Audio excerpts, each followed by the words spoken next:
नमस्कार दोस्तों। आज हम पढ़ेंगे राजस्थान लोक सेवा आयोग। यह टॉपिक प्रत्येक एग्जाम के लिए बहुत ज़्यादा इम्पोर्टेंट है। यहाँ तक कि RS pre, first grade, second grade, REET, third grade, संगणक, एलडीसी, जो भी जितने भी राजस्थान कंपटीशन के जितने भी एग्जाम होते हैं, सब में राजस्थान लोक सेवा आयोग से एक ना एक क्वेश्चन पूछा जाता है। ठीक है, और यहाँ से क्वेश्चन बनने की संभावना ज़्यादा रहती है, क्योंकि आरपीएससी है जो राजस्थान के ज़्यादातर एग्जामों को क्या करवाती है, एग्जाम्स को करवाती है। तो इसलिए आरपीएससी की भूमिका है जो कंपटीशन के मामले में अति महत्वपूर्ण है। ठीक है, और ये क्या है कि एक परामर्शदात्री एक संस्था है। ये सरकार को भर्तियों के मामले में परामर्श देती है, पदोन्नति के मामले में नियम बनाने के लिए सरकार को परामर्श देती है। ठीक है, इसके अलावा स्थानांतरण के मामले में भी परामर्श देती है, किस प्रकार से क्या नियम शर्तें रहेंगी भर्ती की, वो सब के बारे में राजस्थान सरकार को क्या करती है, परामर्श देती है। ठीक है, उसके पश्चात क्या राजस्थान सरकार है जो नियम बनाती है भर्तियों से संबंधित, पदोन्नति से संबंधित। ठीक है, तो और इसके और क्या कार्य हैं भर्ती करने के पश्चात, ये सिर्फ क्या करती है ना, भर्ती की प्रक्रिया को पूर्ण करवाती है, ना किसी प्रकार का कोई प्रशिक्षण देगी और ना ही किसी प्रकार का कोई डिसिप्लिनरी एक्शन किसी विभाग के ऊपर ये लेती है। ठीक है, तो राजस्थान के अंदर होने वाले अधिकतर एग्जामों को क्या करवाती है, कंडक्ट करवाती है। ठीक है, तो आरपीएससी में हम सबसे पहले पढ़ेंगे कि आरपीएससी की स्थापना कैसी हुई। तो देखो, आपको मैं एक छोटी सी चीज बताना चाहता हूँ।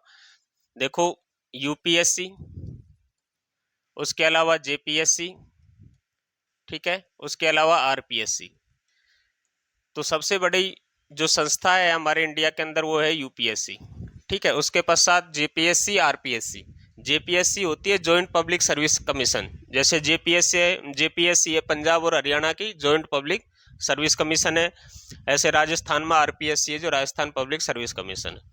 ठीक है, तो इसका जो हमारे संविधान में कहाँ पर इसका वर्णन किया गया है, हमारे संविधान के भाग 14 के अंदर, भाग 14 के अंदर क्या किया गया है, इसके बारे में बताया गया है। अनुच्छेद कितने होंगे सर, तो अनुच्छेद लिख लीजिए। अनुच्छेद 315 से 323 तक लोक सेवा आयोग के बारे में बताया गया है। देखो, सबसे पहले क्या होता है, ये कुछ एक अनुच्छेद है, उसके पश्चात हम देखते हैं। देखो, अनुच्छेद 315 के अंतर्गत यूपीएससी की स्थापना की गई है, तथा इसी में ही क्या बताया गया है, यूपीएससी, जेपीएससी और आरपीएससी यानी state public commission, state public service commission. ठीक है, आरपीएससी तो हम राजस्थान में बोलते हैं, बाकी स्टेटों में जैसे उत्तर प्रदेश है तो उत्तर प्रदेश में यूपीपीएससी है, एमपी में एमपीपीएससी है। ठीक है, वैसे राजस्थान में आरपीएससी है। ठीक है, तो ये अनुच्छेद 315 के अंतर्गत बताया गया है कि यूपीएससी होगा पूरे देश के लिए, हर स्टेट के अंदर एक एसपीएससी होगी। ठीक है, स्टेट पीसीएस होगा, इसके बारे में बताया गया है। अनुच्छेद 316 में क्या बताया गया है, अनुच्छेद 316। ठीक है, थोड़ा सा अनुच्छेदों के बारे में हम देख लेते हैं, फिर उसके पश्चात हम क्या करेंगे, उसके बाद में हम देखेंगे इसमें योग्यताओं के बारे में बताया गया है, योग्यता क्या होगी आके सदस्यों की। फिर उसके पश्चात देखते हैं अनुच्छेद 317। 317 हम मारवाड़ी में, मेवाड़ी मारवाड़ी में क्या बोलते हैं, 17 को हतरा, तो हतरा से है से हटाना, क्या हो जाएगा, हटाना, या इनके सदस्यों को कैसे हटाया जाएगा, अनुच्छेद 317 के अंदर बताया गया है। ठीक है, उसके अलावा देखो अनुच्छेद 318, अनुच्छेद 318 में क्या बताया गया है, 318 में बताया सदस्यों की संख्या कितनी होगी। सदस्यों की संख्या का निर्धारण कौन करता है, राज्यपाल करेगा स्टेट के अंदर सदस्यों की संख्या, इसके बारे में बताया गया है। ठीक है, उसके पश्चात देखो अनुच्छेद 320, इसमें क्या है, कार्यों का वर्णन है, क्या क्या कार्य आरपीएससी करेगी। ठीक है, उसके अलावा देखो 321, अनुच्छेद 321 में क्या बताया गया है, इसमें बताया गया है कि भाई कार्यों का विस्तार कौन कर सकता है, विधानसभा करेगी आरपीएससी के कार्यों में। ठीक है, तो ऐसे ही कार्यों में कमी, तो कार्यों में कमी कौन करेगा? राज्यपाल कर सकता है। ठीक है, तो कार्यों में कमी कौन करेगा? राज्यपाल। इस चीज का ध्यान रखें। ठीक है, कार्यों में कमी कौन करेगा? कार्यों में कमी राज्यपाल करेगा। ठीक है, अनुच्छेद 323, जो टोटल खर्चा हुआ है पूरे वर्ष के दौरान, उसकी रिपोर्ट किसको सौंपेगा? राज्यपाल को सौंपेगी आरपीएससी। ठीक है, किसके माध्यम से? विधानसभा के माध्यम से। ठीक है, तो ये कुछ अनुच्छेद हैं, इसमें आपको कुछ याद रखने वाले जो अनुच्छेद है मेन मैं आपको बता देता हूं।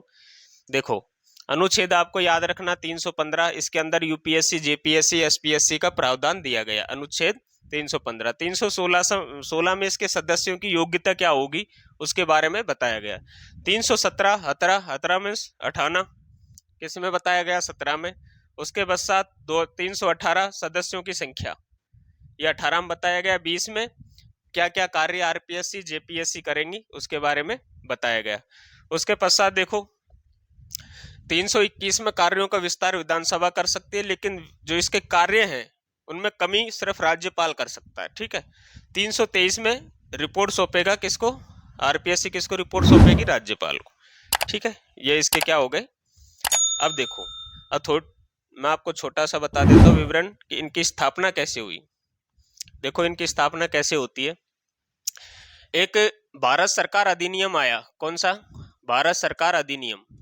भारत सरकार अधिनियम 1935।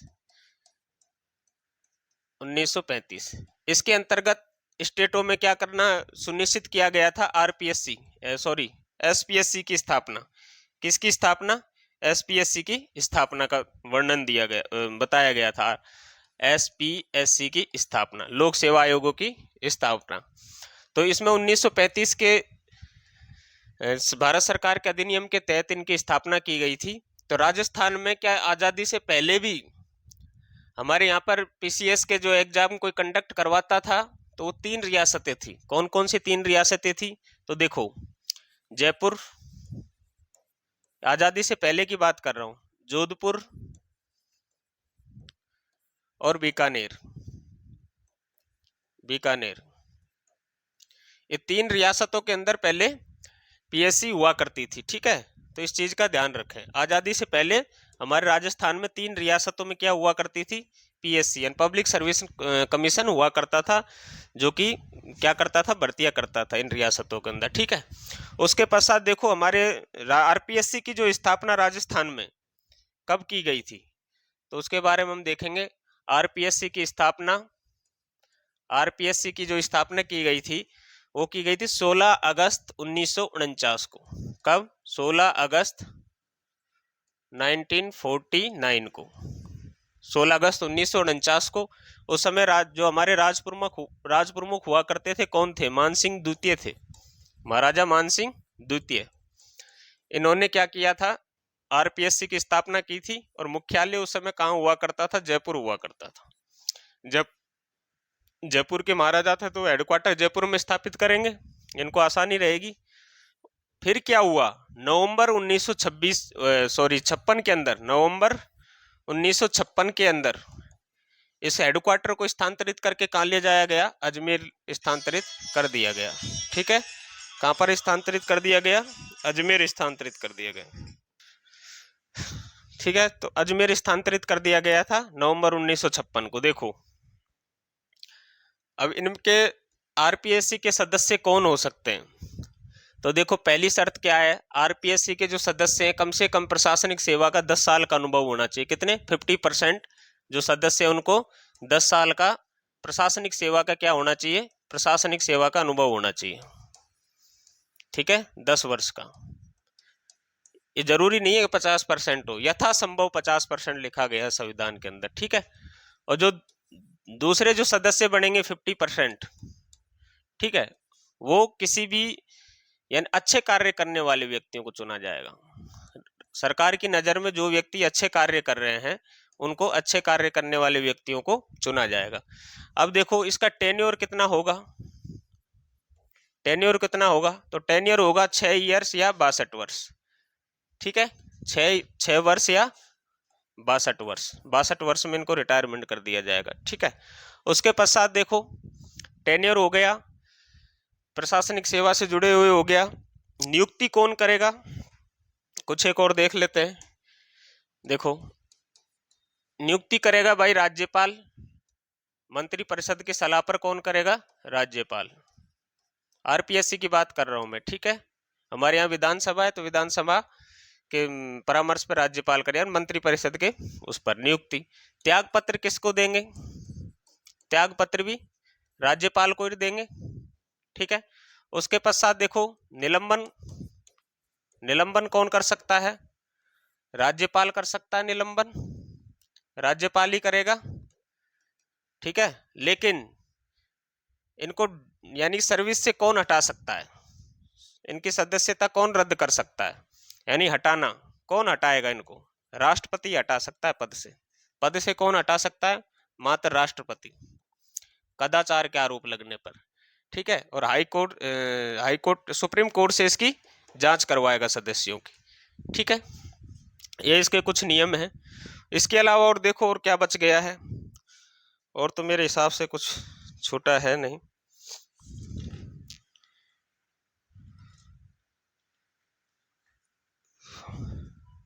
गठन भी निलंबन राज्यपाल कर दे, गठन राज्यपाल करेगा। हमारे जो प्रथम जो आरपीएससी के जो अध्यक्ष थे वो कौन थे, एस के घोष। प्रथम कुछ एक चीजें वो याद रखना है, प्रथम जो अध्यक्ष हैं वो कौन थे, प्रथम अध्यक्ष एस के घोष थे। ये उस समय जस्टिस हुआ करते थे, जस्टिस, ठीक है, चीफ जस्टिस, चीफ जस्टिस थे भाई ये, चीफ जस्टिस पहले रह चुके थे एस के घोष, एस के घोष ये हमारे प्रथम अध्यक्ष थे आरपीएससी के, ठीक है। और क्या है दूसरी चीज, और क्या महत्वपूर्ण, अभी तक हमारे राजस्थान के अंदर 5 लेडीज है जो इसकी सदस्य बनी है। कौन कौन सी, तो उनका नाम लिख लो भाई, कई बार एग्जाम में पूछ लिया जाता है। कांता कथुरिया, ठीक है। उसके अलावा कौन बनी है, कमला भील, कमला भील बनी है। उनके अलावा देखो मैं आपको थोड़ा सा लिखवा देता हूँ, राजकुमारी गुजर हैं, तीसरी जो सदस्य बनी थी वो कौन बनी थी, राजकुमारी गुजर, बीजेपी की नेता है राजकुमारी गुजर। उसके अलावा देखो अभी अब जो नवीन किनका चयन किया गया है, तो डॉक्टर संगीता आर्य, डॉक्टर संगीता आर्य। और 5वीं जो महिला बनाई गई है सदस्य कौन है, मंजू शर्मा, मंजू शर्मा जी, ठीक है। ये 5 महिलाएं अभी तक खाली हमारी सदस्य बन पाई हैं, ठीक है। हाँ एक और चीज है, देखो इसके अंदर क्या है कि जो कांता कथुरिया जी हैं ये आरपीएससी की भी सदस्य रही हैं और यूपीएससी की भी सदस्य रही हैं, ठीक है।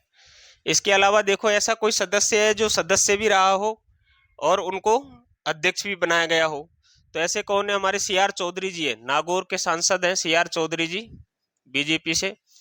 ये कांग्रेस सरकार में, गहलोत जी की सरकार में सदस्य रहे थे और वसुंधरा जी की सरकार में इनको अध्यक्ष बनाया गया था, ठीक है।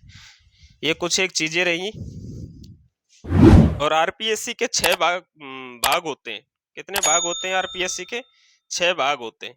कार्य क्या क्या है, शॉर्ट में मैं आपको बता देता हूँ आरपीएससी के कार्य क्या क्या है। देखो भर्ती करना, पहला कार्य लिखो भर्ती करना।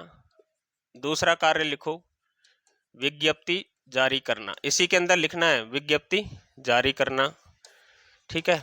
विज्ञप्ति जारी करने के पश्चात क्या होगा, आवेदन, आवेदन मांगेगा, आवेदन के बाद में उनकी छटनी करेगा, छटनी करने के बाद में एग्जाम के लिए बुलाया, एग्जाम कंडक्ट करवाएगा, एग्जाम्स को कंडक्ट करवाना, ठीक है।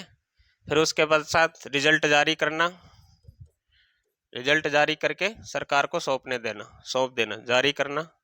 ये इसके भर्ती संबंधित कार्य हो गए। उसके अलावा क्या होगा कि सरकार को भर्ती संबंधी सलाह देता है और डिसिप्लिनरी एक्शन के बारे में सरकार को सलाह देगा। एक सेवा से दूसरी सेवा में स्थानांतरण करने संबंधी सुझाव देना, क्षतिपूर्ति के संदर्भ में सरकार को सुझाव देना, सेवा के दौरान विधिक कार्रवाई के लिए सुझाव देना। ये सभी कार्य आरपीएससी करती है, यानी कि सलाह का कार्य करती है इन मामलों में। ठीक है, बाकी मेन काम इसका यही है। तो आई होप आपको आरपीएससी के बारे में समझ में आ गया होगा। मैं आपको कम समय में अच्छी जानकारी देने की कोशिश किया हूँ। अगर आपको वीडियो अच्छी लगी हो तो हमारी वीडियो को लाइक, चैनल को सब्सक्राइब जरूर करें। नेक्स्ट वीडियो में मैं आरपीएससी से जुड़े सभी क्वेश्चंस शामिल करने की कोशिश करूंगा जो पिछले एग्जाम्स में पूछे गए, और उसी के अंदर मैं आपको बताऊंगा अटॉर्नी जनरल ऑफ इंडिया और उसके अलावा महाधिवक्ता। ठीक है, वीडियो अच्छी लगी हो तो चैनल को सब्सक्राइब, वीडियो को लाइक जरूर करें। धन्यवाद।